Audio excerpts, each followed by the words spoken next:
책다새가 들려주는 이야기 책들이.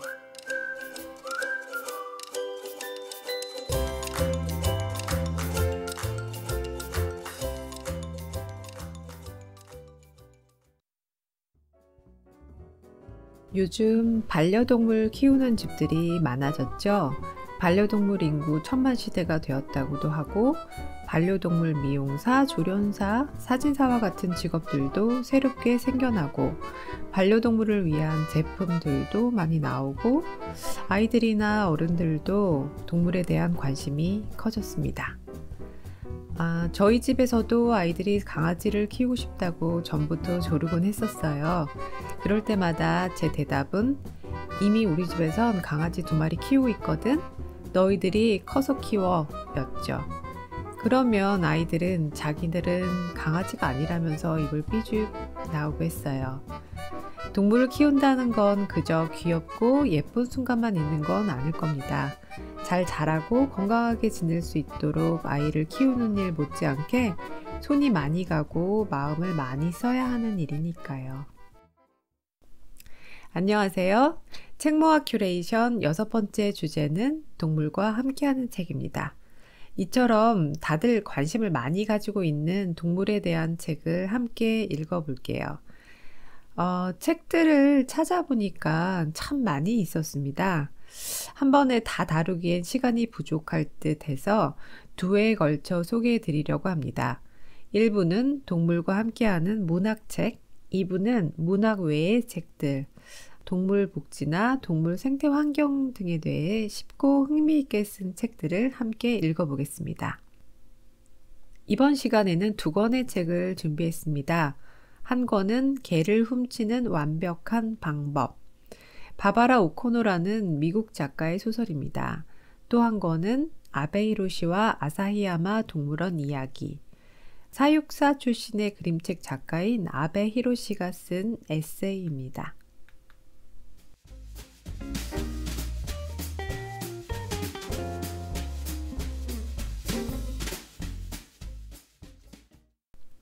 먼저 개를 훔치는 완벽한 방법을 읽어보겠습니다. 이 책은 우리나라에서 영화로도 만들어지기도 했었죠. 물론 이 책의 내용을 토대로 만들어진 내용이지만 책과 영화가 약간 다른 점도 있는데요. 영화와 비교해서 보셔도 재미있을 것 같습니다. 이 책의 주인공은 조지나라는 11살 소녀입니다. 근데 도대체 이 소녀는 왜 개를 훔치겠다는 생각을 하게 되었을까요? 이 책의 맨 첫 부분입니다.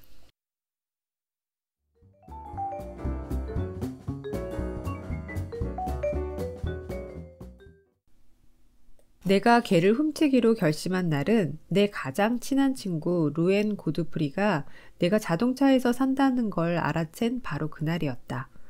안 그래도 엄마한테 루엔이 곧 눈치챌 것 같다고, 그 애가 얼마나 수다쟁이인지 딱 보면 모르겠냐고 말했었는데, 그러자 엄마는 눈을 부라리며 나를 윽박질렀다. 조진아, 아무 말 말고 버스 정류장으로 가. 작작 좀 해라. 물론 엄마가 시키는 대로 했다. 나는 잠자코 버스 정류장에 서서 차가 오기를 기다렸다. 아직도 아파트 3B호에 사는 척하며 전날 밤 셔츠에 묻힌 겨자 소스를 못 본 척하며 그날 아침 텍사코 주유소 화장실에서 머리를 감은 일도 없고 아빠가 우리에게 25센트짜리 동전 꾸러미 3개와 꾸깃꾸깃한 1달러짜리 지폐만 가득 들어있는 마요네즈 통을 남기고 유유히 사라져 버리지도 않은 척하며. 네, 이렇게 아빠가 갑자기 집을 나가고 집세가 없어서 살던 집에서도 쫓겨나고, 조지나 엄마는 조지나와 조지나 동생 토비를 데리고 차에서 살게 됩니다. 집에서 먹고 자는, 우리가 당연하게 생각하는 그런 일상이 아니라 공중 화장실에서 씻고 인스턴트 음식을 사와서 차에서 먹고 자는 생활. 정말 영화 같은 일이 실제로 벌어진 거죠. 그리고 그런 생활에서 탈출하기 위해 동생 토비와 함께 조지나는 작전을 짜기 시작합니다.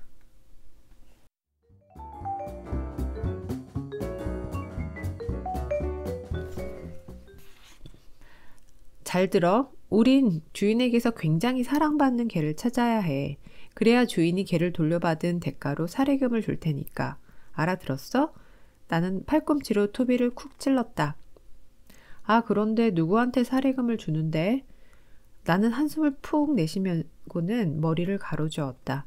누구긴 누구야. 우리한테지, 이 멍청한 놈아. 하지만 우리가 개를 훔쳤는데 왜 우리한테 돈을 줘? 나는 한 손으로 이마를 짚은 채 자동차 시트 위로 풀썩 쓰러졌다. 야, 토비, 너 정말 가끔은 진짜 경이롭다니까?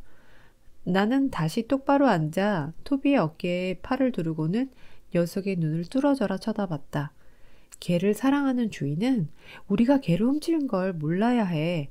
그 사람은 우리가 개를 찾아준 걸로 아는 거야. 이젠 이해가 돼? 그제야 토비의 얼굴에 미소가 피어올랐다. 오케이. 근데 걔는 어딨어? 그러니까 이제부터 찾아봐야지. 짜증이 나서 저절로 언성이 높아졌다. 하지만 다음 순간 재빨리 두 손으로 입을 틀어막고는 은밀하게 주위를 둘러보았다. 다행히 골목에는 아무도 없었다. 이번에는 조그만 목소리로 말했다. 이제부터 찾아볼 거야. 엄마가 500달러면 살 곳을 구할 수 있댔어. 개를 훔치기만 하면 우리한테 그 500달러가 생기는 거야. 알겠지? 그러나 토비의 의문스러운 표정을 마주하자 나는 왠지 계획을 털어놓은 게 실수라는 생각이 들었다. 나는 단언하듯 다시 한번 말했다. 토비, 잘 들어. 이 똥차 대신 진짜 집에서 살려면 이 방법밖에 없어. 알아들었지? 녀석은 고개를 끄덕였다. 너도 진짜 집에서 살고 싶지? 녀석은 더 힘차게 고개를 끄덕였다. 자, 이렇게 조지나는 공책에 개를 훔치는 완벽한 방법이라는 제목을 쓰고 그 방법들을 적어 나갑니다. 그런데 그 방법들이 꽤나 그럴듯해요. 적당한 개를 찾기 위한 규칙들을 보면 너무 시끄럽게 짖지 않아야 한다. 물지 않아야 한다. 가끔은 개 혼자 밖에 있어야 된다. 개 주인은 개를 돌려받기 위해 돈을 펑펑 쓸 수 있는 사람이어야 한다. 이런 것들을 조지나는 적어 나가는데요. 그리고 그런 조건에 맞는 개를 찾아다닙니다. 그리고 적당한 개를 찾았다고 생각하고 치밀하게 계획을 짜서 윌리라는 주인에게서 사랑을 듬뿍 받고 있던 개를 훔치게 되는데요. 문제는 기대했던 조건에 맞지 않는 결정적인 이유가 있었어요. 바로 개 주인이 사례금을 줄 정도로 부자가 아니었던 겁니다. 조지나는 그런 주인에게 찾아가 개를 걱정하면서 주인이 전단지를 붙이고 또 사례금을 주변에서 빌릴 수 있도록 조언을 해주기도 하는데요. 이렇게 보면 조지나가 굉장히 대담해 보이죠. 자기가 훔친 개 주인에게 다가가서 또 그렇게 지내는 걸 보면요. 그런데 사실은 조지나는 마음속으로는 갈등을 참 많이 합니다. 이렇게 말입니다. 윌리에게 먹일 음식과 물에 대해 또 내가 저질러버린 짓에 대해 그리고 내가 앞으로 저지르게 될 짓에 대해 온갖 생각들이 엉망으로 뒤엉켜 도무지 정리가 되지 않았다. 게다가 뱃속에서 조금씩 꿈틀대던 그 느낌은 이제 아예 머릿속을 아프게 쥐어짜기 시작했다. 네, 이렇게 갈등을 하고 고민을 하면서 개를 숨겨놓고 키우는데요. 그 후에 터덜면서 사는 불황자 아저씨를 만나고 개를 훔쳤다는 것을 들키기도 하면서 사건은 긴장감 있게 전개가 됩니다. 결국 조지나는 어떻게 했을까요? 주인에게서 돈을 받았을까요? 조지나는 그냥 윌리를 주인집에 데려가 풀어주게 됩니다. 그리고 윌리는 주인집 앞에서 반갑게 이제 주인을 찾아 들어가 버렸죠. 그때 조지나는 그 상황에서 그냥 돌아가 버리면 그만이잖아요. 돈은 못 받았지만 그래도 자신이 저지른 일을 아무도 모르게 지나갈 수 있거든요. 그런데 오히려 그 주인 집 안으로 들어갑니다. 이 부분에서 독자들은 참 조마조마해지는데요. 그냥 돌아가지 왜 그러는 거야 하고 말이죠. 조진아도 그런 생각을 합니다. 왜 그래? 도대체 뭐가 문제야? 누가 보기 전에 얼른 여길 벗어나라고 이렇게 자신을 탓하면서도 조진아는 주인집에 심장이 쿵쿵쿵 강하게 뛰는 걸 느끼면서도 주인집으로 들어갑니다. 그리고 모든 걸 다 털어놓고 고백을 하지요. 정말 쉽지 않은 일이었을 것 같은데요. 이 책은 정말 대담하고 철저하게 개를 훔친다는 그 아이답지 않은 행동을 보여주면서도 한편으로는 아이답게 또 순수하고 여린 마음, 그런 동심이 함께 어우러져 참 재미있고 긴장감 있게 읽힙니다. 이야기도 흥미진진하고 동물에 관심 있는 어린이, 청소년, 어른들까지 함께 재미있게 읽을 수 있는 소설이었습니다.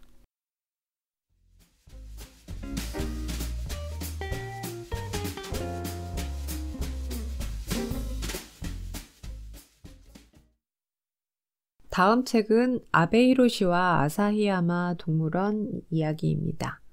아베 히로시는 살아온 인생의 발자취가 참 독특한데요. 아사히야마 동물원에서 25년간 사육사로 일했고 지금은 100권이 넘는 그림책을 그린 작가입니다. 아베 히로시는 자연 속에서 뛰어놀면서 행복한 어린 시절을 보냈지만 무엇이 되고 싶다는 거창한 꿈은 없었어요. 수학을 못해서 대학 입시에서도 실패를 했고요. 하지만 조급해하지 않고 자신이 좋아하는 것을 차근차근 찾아 나갔습니다. 어릴 적 여치를 잡던 일을 떠올리면서 자연과 함께하는 일을 하고 싶다 생각하고 동물원 문을 두드렸고 또 동물들과 가까이 지내면서 좋아하던 그림을 그리기 시작했습니다. 저희 집 16살 청소년의 목소리로 이 부분 읽어보겠습니다.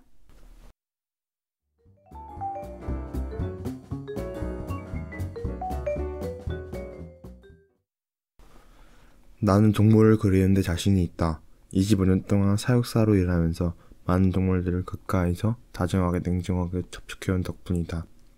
그래서 코끼리 뱀밑도 그릴 수 있고 기린을 머리 위에서 내려다본 모습도 그릴 수 있다. 왜냐하면 기린의 먹이통은 계단 2층에 있어서 언제나 기린의 얼굴이 눈앞에 있었기 때문이다.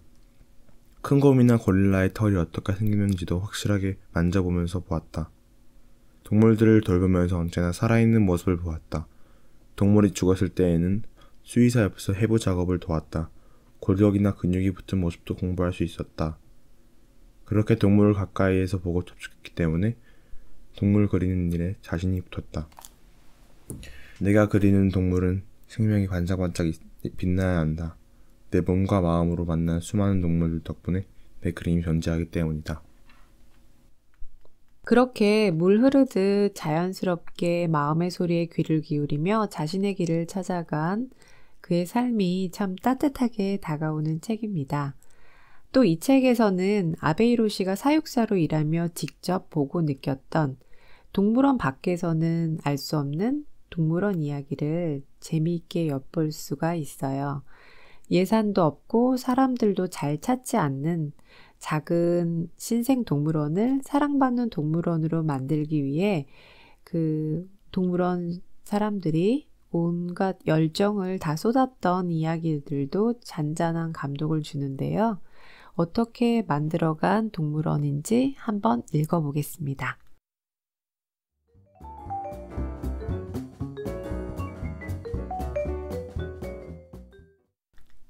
예전에 아사히야마 동물원은 관람객이 많지 않았다. 그렇지만 울창한 나무에 둘러싸여 있고 조용하고 우리의 감각이 넓었다. 동물에게 딱 좋은 환경이었다. 돈이 없어서 멋진 동물원은 되지 못해도 동물들은 생기가 넘쳤다. 관람객들은 언제나 싱글벙글 웃고 있다. 생기 넘치고 어쩐지 즐거워 보이는 동물들을 보기 때문일 것이다. 겨울에는 동물원이 문을 닫아서 관람객이 없다. 그러면 동물들은 좀 괴로워 보인다. 손님이 없으면 오히려 뒤숭숭한 모양이다.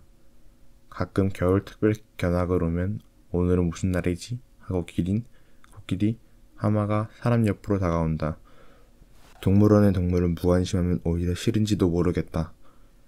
사람들은 동물원의 동물이 얼핏 보면 불쌍해 보인다든가 쓸쓸해 보인다고 생각한다. 그렇지만 좋은 생활 환경을 만들면 동물은 여기도 아주 나쁘지 않구나 하고 여기지 않을까? 그런데 사육사가 되어 5년째를 보낼 때 여러 가지 고민이 생겼다. 왜 동물원이 필요한 것일까? 왜 동물을 사육하지 않으면 안 되는 것일까? 생각해도 바로 답이 나오지 않았다. 생각할수록 점점 난감해져서 모든 것이 내 책임인 양 떠맡아 생각했다. 사육사는 모두 그런 시기를 거쳐야 한다. 그러기 위해서는 온 힘을 다해 일하고 공부하는 수밖에 없다. 다른 동물원에 간다든지, 다른 사육사와 이야기를 한다든지, 책을 읽는다든지. 동물원의 동물은 야생에서보다 오래 산다. 야생의 애조다람쥐는 평균 수명의 약 3년. 매나 여우에게 잡아먹히거나 혹독한 겨울을 견디지 못하고 죽는 것이 많다. 동물원에서는 생명력이 덜 소모되기 때문에 15년이나 사는 다람쥐도 있다. 야생동물에게도 동물원의 동물에게도 각자 역할이 있다. 우리는 언제나 동물이란 어떤 것일까? 생명이란 무엇일까? 무엇을 위해 동물원이 있는 걸까? 그런 의논을 했다. 사육사들부터 동물을 돌보는 것에 대한 죄의식을 갖게 된다. 동물을 알게 되면 사자가 우리 안에 콘크리트 위에 서 있는 모습을 보기가 괴롭다. 그러면 환경에 동물을 살게 하는 사육사 자신에게 책임을 느끼게 되는 것이다. 콘크리트는 자연환경이 아니다. 원래 자연 속의 대지는 평평하지 않고 쿠션처럼 풀이는 낙엽이 있다. 본래 콘크리트는 동물이 사는 데가 아니다. 분명 콘크리트 바닥이 청소하기 쉽고 위생면에서 좋지만 동물에게 좋은 환경은 아니다. 이래서는 안 되지 않을까? 우리는 의논 끝에 동물들이 조금이라도 쾌적하게 지낼 수 있게 콘크리트 위에 흙을 덮어주었다. 예를 들면 너구리며 여우의 운동장에 흙을 덮어준 것이다. 똥이나 오줌으로 콘크리트 위에 흙이 더러워진다. 흙을 바꿔주지 않으면 안 된다. 할 일이 배나 늘어난다. 그렇지만 동물이 콘크리트 위는 싫어. 흙이나 나무를 넣어줘.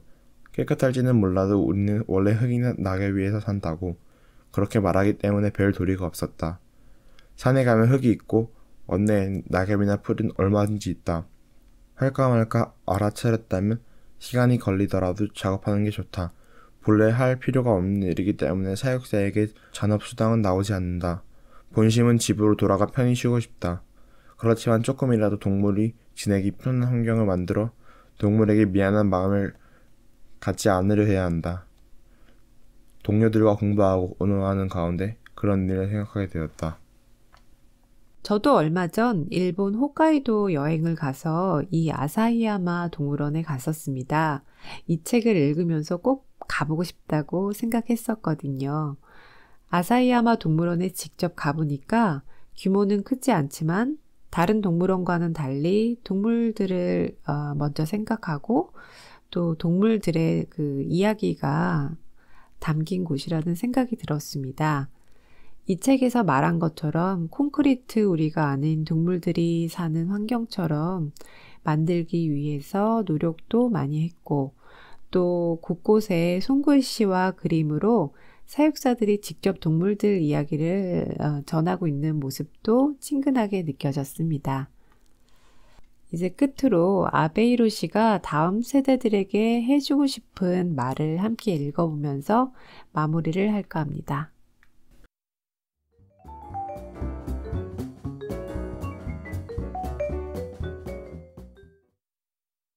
재미있는 것, 신기해서 두근두근하는, 흥미있는 것을 발견한다면 거기에 열중하는 게 좋다.